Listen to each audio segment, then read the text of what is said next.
La mayoría de la gente imagina el espionaje como algo hollywoodesco que consiste en infiltrarse en una base militar secreta, robar un prototipo y escapar en la oscuridad. Pero en el mundo moderno y real, las cosas no funcionan así realmente. No se roba un cazafurtivo entrando a un hangar, se roba accediendo lentamente a los planos y a la información técnica que lo hace posible de existir. De la misma forma, los espías no son figuras como James Bond, sino personas que aparentan ser comunes y corrientes, hombres de negocios que consiguen contactos a través del networking o en LinkedIn. Tal vez el mejor ejemplo de esto es Su Bin, un supuesto empresario chino que durante años construyó relaciones dentro de la industria aeronáutica estadounidense, mientras en paralelo participaba en una operación para extraer información altamente sensible. Hablamos de decenas y decenas de gigabytes de datos robados, de información técnica sobre aeronaves militares como el C-17 Globemaster, el F-22 Raptor y eventualmente el F-35 Lightning II, el proyecto más costoso y complejo de la historia militar estadounidense. Literalmente, Su Bin hackeó proyectos militares billonarios con un link, y a través de estos robos informáticos, China logró en parte copiar y moldear su ingeniería y aviación militar reciente, dando nacimiento a aviones como el Shenyang J-35 o el Chengdu J-20. En este video te contaré todo sobre la carrera de espía de Su Bin y cómo el networking empresarial se convirtió en un nido de espías que llevó a un robo que cambió para siempre la carrera armamentista entre China y Estados Unidos.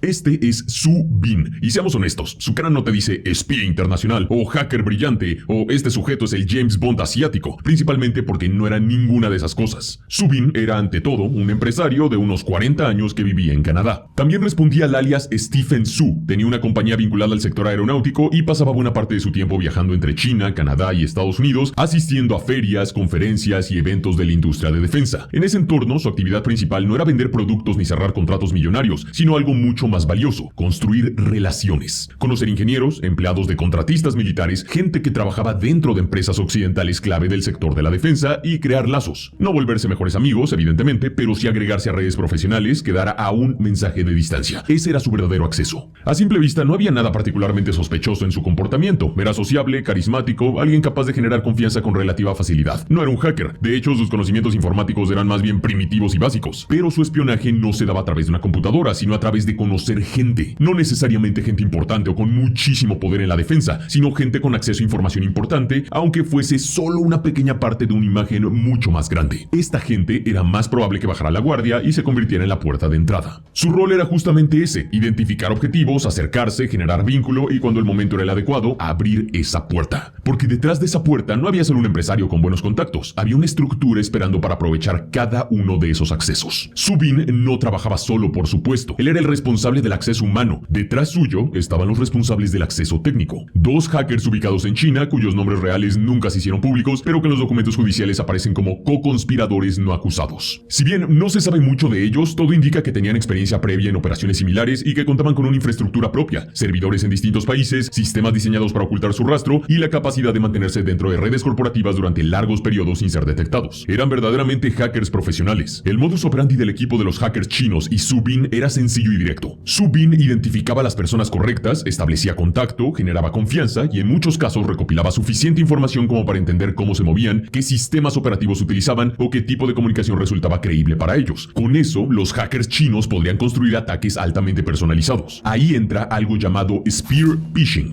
es decir, un ataque cibernético hecho a la medida. No estamos hablando del típico correo sospechoso que cualquiera ignoraría porque se ve extremadamente falso, sino de mensajes diseñados específicamente para esa víctima. Correos que parecían venir de colegas, contactos reales o contextos perfectamente plausibles dentro de su entorno laboral o personal. Un archivo adjunto, un enlace, algo que no levantara sospechas. La víctima hacía clic y a partir de ese momento los hackers chinos tenían acceso. Estos instalaban malwares, registraban pulsaciones de teclado, copiaban archivos y en muchos casos se abría una puerta permanente a la red interna de la empresa. A partir de ahí, los hackers chinos podían moverse con calma, explorar sistemas, identificar dónde estaba la información relevante y extraerla de forma gradual. Eso es un trabajo muy especializado. Una cosa es acceder a la base de datos, pero otra muy distinta es encontrar en los miles de terabytes de información lo que realmente te sirve, lo que quieres. Dentro de esa base de datos había miles de documentos técnicos, reportes, planos, versiones distintas de un mismo sistema, pero sin contexto, gran parte de esa información era completamente inútil. Su Bin daba ese contexto a los hackers. Ahora veamos los golpes más grandes de este equipo chino. Verás, el primer objetivo de este equipo, al menos hasta donde se conoce, fue Boeing, una de las compañías más importantes del sector aeroespacial y defensa en los Estados Unidos y el mundo. No era un objetivo nada modesto, e incluso mails de los atacantes revelan que el sistema de seguridad de esta empresa fue muy difícil de vulnerar. En verdad, el proceso empezó mucho antes. Durante 2009, los hackers chinos comenzaron a mapear la red, identificar puntos de entrada y entender cómo estaba estructurada. No se conoce con claridad cómo Su Bin consiguió la puerta de entrada agente de Boeing, pero el acceso llegó en 2010. Una vez dentro, los hackers no se movieron bruscamente, esto para evitar ser detectados, sino que exploraron pacientemente y observaron con atención para encontrar dónde estaba la información realmente valiosa dentro de un sistema gigante, lleno de datos técnicos de todo tipo. Con ayuda de Su Bin, comenzaron a encontrar esas cosas valiosas. El resultado, después de meses de trabajo, fue significativo. Alrededor de 65 gigabytes de información técnica relacionada con el C-17 Globemaster, un avión de transporte militar fundamental para la Fuerza Aérea de los Estados Unidos, y esta fue robada. La información fue sacada de forma lenta, fragmentada, evitando despertar sospechas de los técnicos computacionales de Boeing y esquivando todas las medidas de seguridad informática. Una vez que los datos estuvieron en sus manos, el siguiente paso fue venderlos. Su Bin inició contactos con empresas del sector aeronáutico chino, posiblemente con Xi'an Aircraft Industrial Corporation, y negoció el acceso a esa información. Es casi seguro que hablamos de decenas de millones de dólares por 65 gigabytes de información valiosa. Años después, China, más específicamente la compañía Xi'an Aircraft Industrial Corporation, presentó el Xi'an Y-20 Kunpeng,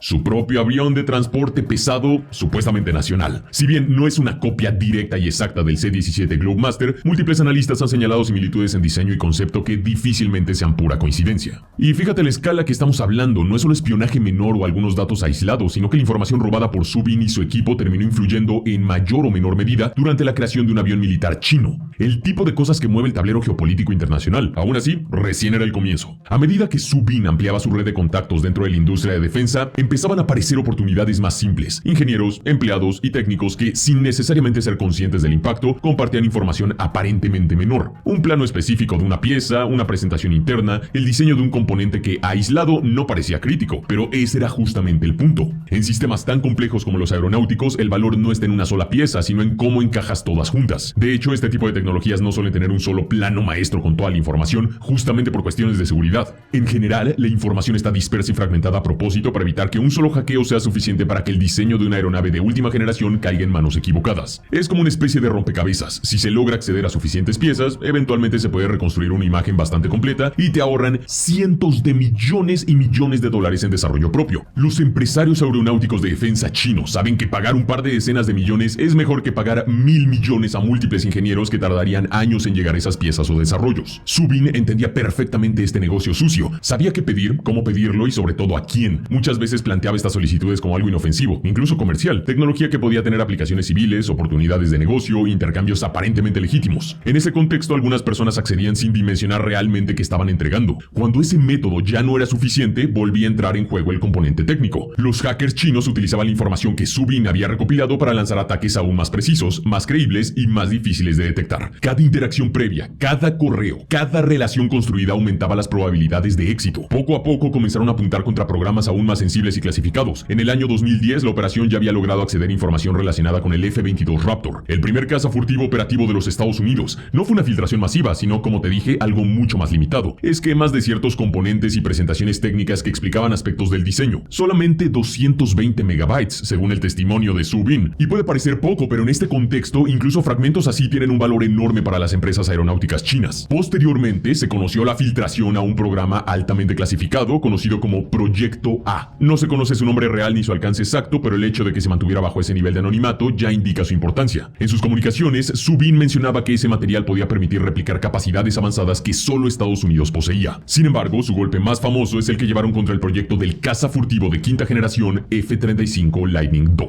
La elección de este objetivo se explica sola. No solo se trata de uno de los cazas más avanzados del mundo, es parte de la columna vertebral actual del poder aéreo estadounidense y de múltiples países de la OTAN. Además, era y sigue siendo el proyecto aeronáutico militar más costoso de la historia, con cientos de miles de millones de dólares invertidos y una red industrial que abarca decenas de empresas y cientos de proveedores. Eso lo convierte en un objetivo extremadamente valioso, pero también en uno muy difícil de penetrar de forma directa. No existe un único sistema que contenga toda la información. Los datos están fragmentados entre múltiples contratistas, equipos y plataformas. Y justamente ahí es donde el método de Su Bin encajaba perfectamente. En lugar de intentar un acceso único y masivo, la operación se apoyaba en múltiples puntos de entrada, contactos dentro de distintas empresas, credenciales comprometidas, sistemas vulnerados en diferentes momentos. Cada acceso aportaba una pieza más del rompecabezas. No se sabe con exactitud cómo se logró entrar o qué métodos específicos utilizó Su Bin, aunque es muy probable que hayan sido no muy diferentes a los que ya comentamos anteriormente. Lo que sí sí se sabe, al menos parcialmente, es que lograron robarlo. Uno de los documentos confirmados que lograron obtener fue un plan de pruebas de vuelo de aproximadamente 120 páginas. Era un documento altamente clasificado que detallaba cómo se evaluaban las capacidades del F-35 Lightning II, parámetros de rendimiento, comportamiento en distintas condiciones climáticas, pruebas de sistemas críticos y metodologías de validación. Este tipo de información es especialmente sensible porque no solo describe qué hace el sistema, sino cómo se mide y cómo se optimiza. Es en cierto sentido una guía sobre cómo funciona el desarrollo interno del F-35. Y este no fue un caso aislado. Distintas fuentes e investigaciones posteriores sugieren que la operación no se limitó a un solo documento del F-35, sino a múltiples fragmentos de información obtenidos a lo largo del tiempo, tanto a través de intrusiones como de contactos dentro de la industria. No era un ataque aislado, sino un proceso sistemático de recolección de inteligencia técnica sobre uno de los sistemas de armas más avanzados del mundo. Con el pasar de los años, los efectos de este tipo de operaciones de espionaje empezaron a hacerse visibles. Analistas y expertos en aviación comenzaron a notar que algunos desarrollos chinos, especialmente en el ámbito de los cazas de nueva generación, como el Chengdu J-20, presentaban similitudes cada vez más marcadas con diseños estadounidenses. No se trataba de copias exactas ni de réplicas directas, sino de coincidencias en configuraciones, soluciones de ingeniería y ciertos aspectos del diseño sospechosamente similares. Esto no significa que China haya creado sus aviones solo gracias al espionaje de países occidentales. También sus ingenieros tienen su crédito. Pero acceder a información técnica, aunque sea fragmentada, permite evitar errores, validar decisiones y acelerar enormemente el desarrollo de sistemas complejos. No solo acelerar, sino ahorrar costos de investigación que, como te dije, aquí hablamos de cientos de miles de millones de dólares. El espionaje industrial que realizó Su Bin en contratistas estadounidenses y occidentales con estos dos hackers chinos le permitió a China crecer militarmente en tecnología a pasos agigantados. En cuanto a Su Bin, su carrera como espía tuvo un final abrupto. En el año 2014 fue arrestado en Canadá tras una investigación que siguió el rastro digital de los atacantes y las comunicaciones de las víctimas. Posteriormente, Su Bin fue extraditado a los Estados Unidos, donde se declaró culpable de conspiración para cometer espionaje económico y acceso no autorizado a sistemas informáticos protegidos, siendo condenado a 4 años de prisión. Luego de cumplir su condena, Su Bin básicamente desapareció. Se cree que puede estar viviendo en China, pero nada se sabe con certeza. Durante el juicio de Su Bin salieron a la luz correos electrónicos, comunicaciones y detalles operativos que permitieron reconstruir gran parte de lo ocurrido. Es por eso que te lo estoy contando. Aún así, una cantidad significativa de información sigue siendo clasificada, lo que hace imposible saber con precisión hasta qué punto llegó esta operación. Pero en cierto sentido, eso es lo de menos. ¿Por qué? Bueno, porque Su Bin no era una excepción, era un ejemplo, un operario, un intermediario, una pieza más dentro de una red mucho más amplia, compuesta por múltiples agentes independientes o vinculados a la inteligencia china, además de múltiples accesos y múltiples operaciones funcionando en paralelo. El espionaje en la industria de defensa no es un caso aislado, es una estrategia sostenida en el tiempo, una forma de acortar distancias, de absorber conocimiento y de acelerar el desarrollo propio sin tener que recorrer todo el camino desde cero.